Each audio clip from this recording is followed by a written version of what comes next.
Hey everybody, how are you? Hope you're doing well. Do me a favor before we get started. If you hit that like button, if you're not a subscriber, I need you to do me a favor, hit the subscribe button and notification bell next to it so that you will not miss episodes. So today we're going to talk about 9 things that are a waste of money. 9 things that are a waste of money. Right? So number one, buying a brand new car.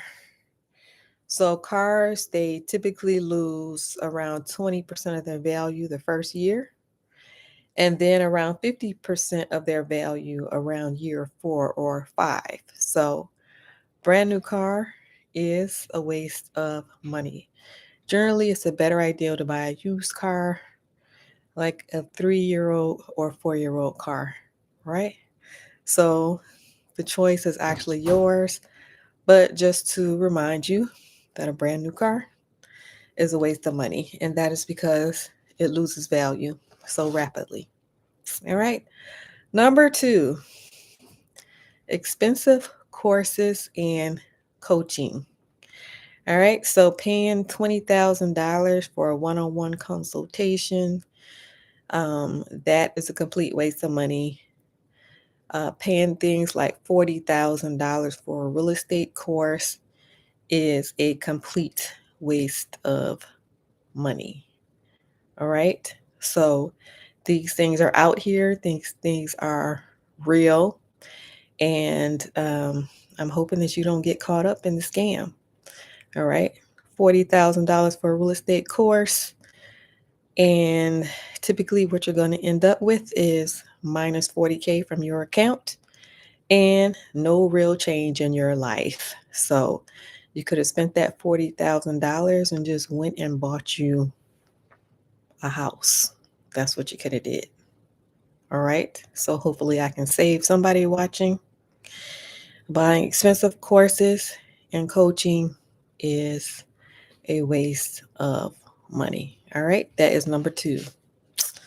Number three, trendy exercise equipment. So, buying a bunch of equipment, especially if it's collecting dust, if it's things that you don't use, trendy exercise equipment. So, buying things like yoga mats, buying punching bags, buying treadmills. And this is if you buy these things and you don't use them. All right. So trendy exercise equipment. All right. So as we get older, you know that it's important to exercise because taking care of yourself in your youth is really going to add up when you get older. So your body remembers if you've been exercising like 30 years ago. Doing things like stretching is important. Stretching your body, um, so that you don't have to be stiff in your older years, or even finding ways to increase the strength of things like your knees and your hips.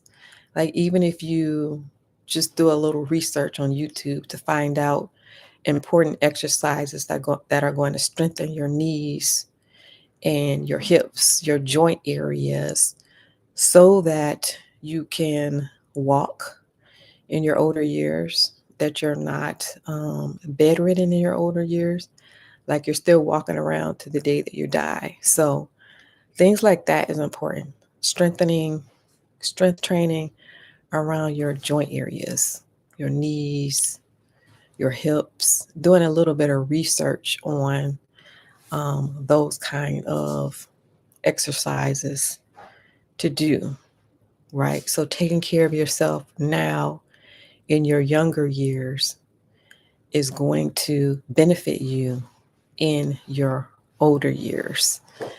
Um, let's see, in your older years, things happen like that you don't have when you're young, like back pain, for example, or some people are immobile, people having knee surgeries, people having hip surgeries.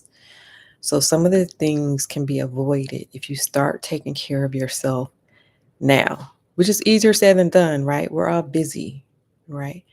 We have something to do every minute of the day. But taking some time for yourself is really important.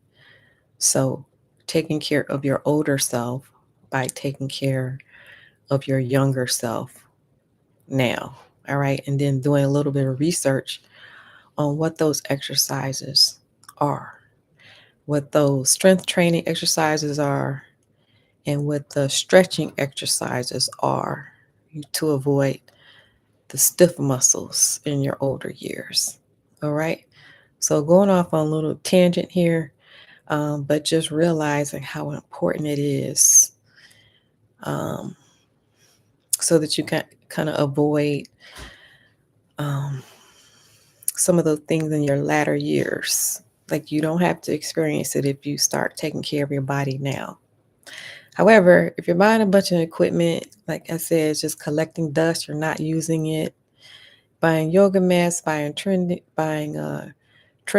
that you're not using, buying punching bags that you're not using, then that would be a waste of money. All right. Well, that is number 3. Number 4, we got food delivery services. Food delivery services. Now, some people are more guilty of this than others. Your Door Dashers, your Uber Eaters, even Instacart. All right. So Instacart is nice. They deliver the groceries to you. So if you have some form of disablement, then it's fine if you're doing that. Maybe, for example, you are pregnant and your doctor has told you not to be carrying heavy bags and things like that. Um, if that's the case, then Instacart is fine.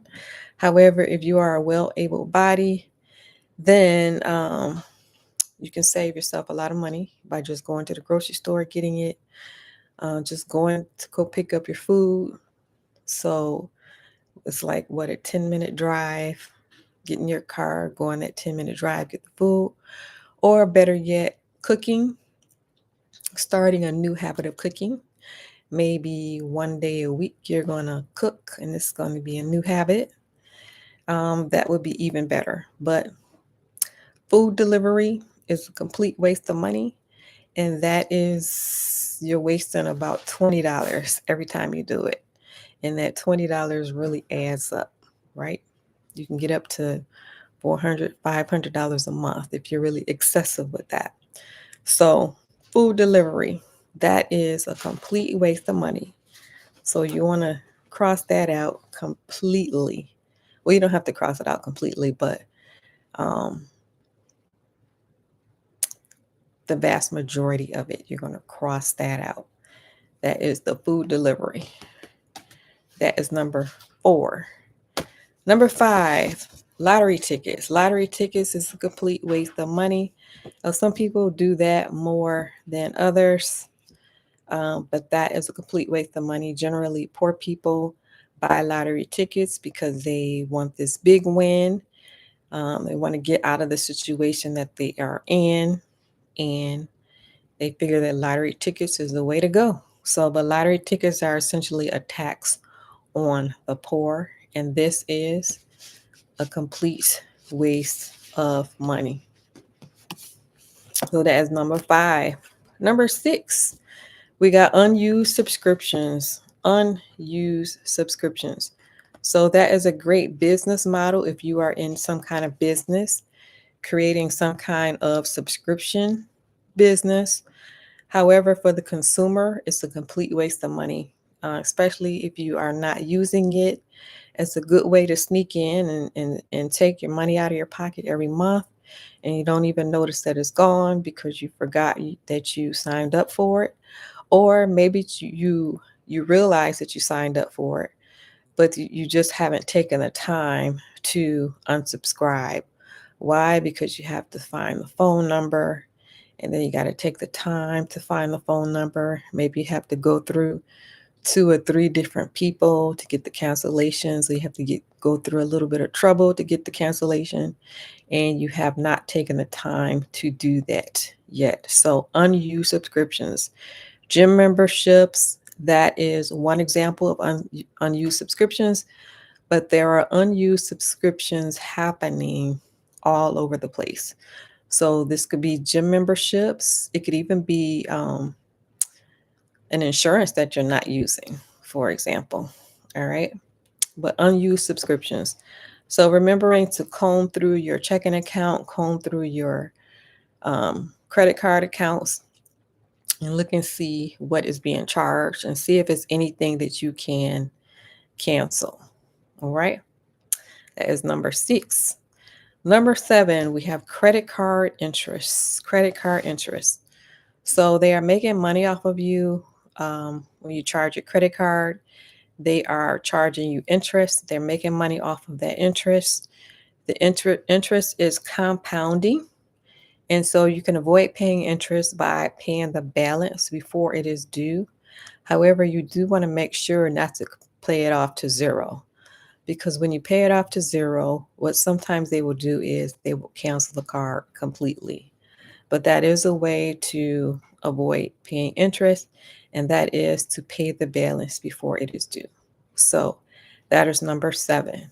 Credit card interest is a complete waste of money. All right.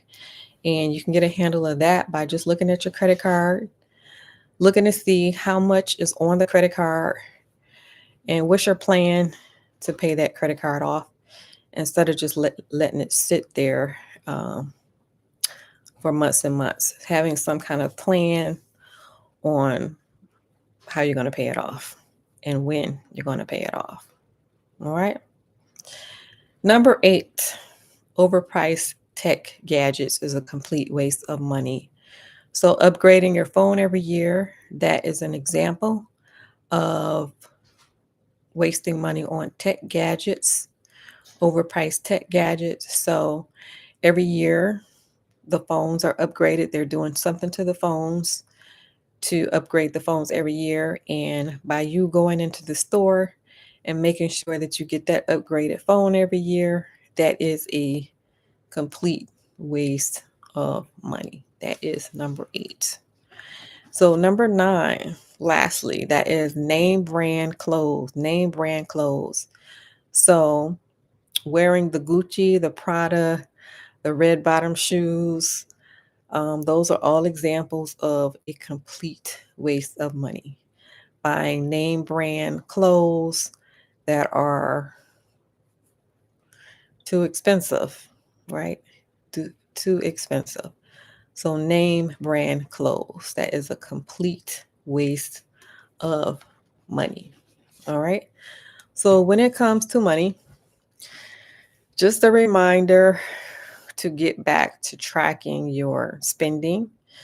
Um, if you are a kind of person that likes to use pen and paper, you can carry around a notebook with you where you are tracking your spending. Just a reminder to get back to tracking your spending. Every dollar that you're spending, write it down so that you can see where it's going, and then you can review that. Or if you prefer to use an app, you can use an app and track your spending. So, very important to do that. That's a good way to get a handle on your spending, to see where your money is going, and even taking the time to budget, where you write down all of your income that's coming in and you write down all of your expenses that are going out, just to see if you have enough coming in the first place. All right. Um, to see if you have enough coming in the first place, that is very important. And you wouldn't know that if you are not budgeting. So, writing down all of your income, everything that's coming in, and writing down all of your expenses, everything going out, just to see if you have enough coming in the first place. And if you don't have enough coming in the first place, figuring out what to do to create more income so that your income matches your expenses. And then eventually you're going to get to the point where your income exceeds your expenses. So you can do that by cutting out expenses, but then it's also more important to figure out ways to bring in more income. So it's not only the fact that the expenses need to be cut, but it's important to figure out how to bring in more income. All right. So bringing in more income, that could come from working on creating a business. It could come from getting a second job. It could come from getting a higher paying job. It could come from going back to school and getting a higher degree or a higher skill. It could come from going to a boot camp and getting a higher paying skill, um, business, side hustle, but figuring that piece out, how to generate more income. But the first step of that is writing down all of your income, writing down all of your expenses, and seeing, do you have enough coming in the first place? And if not, what is your plan to improve that? What's your plan to change that? Having some kind of plan. But first of all, you have to see it on paper. What's going on paper? All right. And what are you going to do to improve that situation? All right. So thank you for watching, everyone. If you like the channel, I need for you to hit that like button. If you're not a subscriber, I need for you to do me a favor, hit that subscribe button and notification bell next to it so that you will not miss an episode. If you are interested in improving your finances, check out the free newsletter that is in the link below. Thank you for watching, everyone. I will see you on the next video.